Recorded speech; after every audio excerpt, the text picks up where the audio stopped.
bit more. A bit more. Go, Caleb. Don't give up. Go, Caleb. Whoa.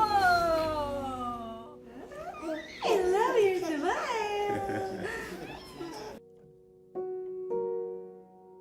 I know people have this notion, oh, what a poor baby.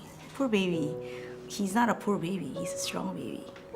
He's full of life. He smiles, he laughs, he's very rowdy. He doesn't let all what the doctors have told him. It doesn't let it hold him back.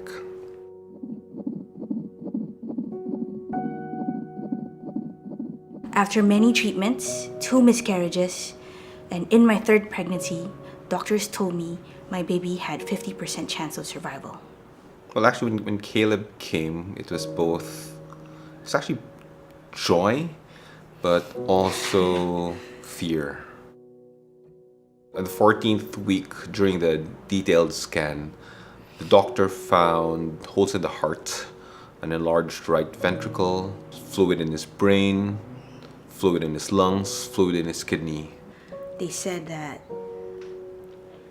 there's 50% chance of the baby surviving, and if it did survive, it might be a very complicated labor or birth, and we should think about what that will do to the baby and how much that will cost.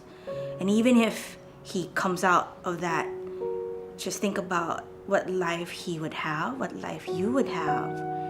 And he suggested that terminating the pregnancy was an option we could consider. But we heard the heartbeat. We heard the heartbeat. That was a gift from God. As long as it was still beating, I didn't feel like it was for me to take.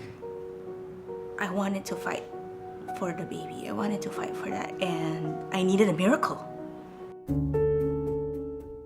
It's week 20, the baby's bigger, they can see more. They called the doctor, not the technician, to do the scan, and they could not see anything abnormal in the scan. They didn't find what they found before, the fluid in the organs and the holes in the heart. Even the doctors were baffled. I mean, from 50%, 50% fetal That's wastage, and to have everything turn around in that scan, I think is a miracle. Caleb was born on April 5, 2016, and contrary to what we expected, it was a drama-free delivery. We were just so happy and relieved.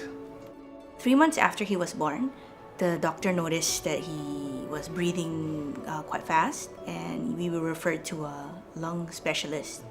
Since they couldn't diagnose what was wrong with him, they had to send the tissue sample all the way to one of the top children's hospitals in the US, and even they couldn't find out. Soon after he was discharged for the 3rd time, we came home and Caleb had to be connected to 4 different machines. And during those times, I'd pray and declare over Caleb that one by one, these machines would fall. His journey progressed from something as simple as to give him a bath with a mask on. But eventually, one by one, the machines did fall. And when I reflect on it, that moment in week 14 when we were told that your son would have a 50% chance, what kind of life, the quality of life he would live.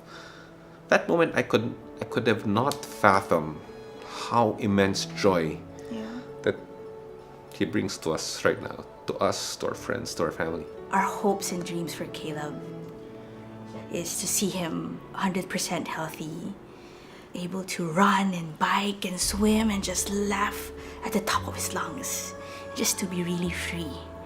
I see him encouraging people to look beyond what they can see and believe for so much more.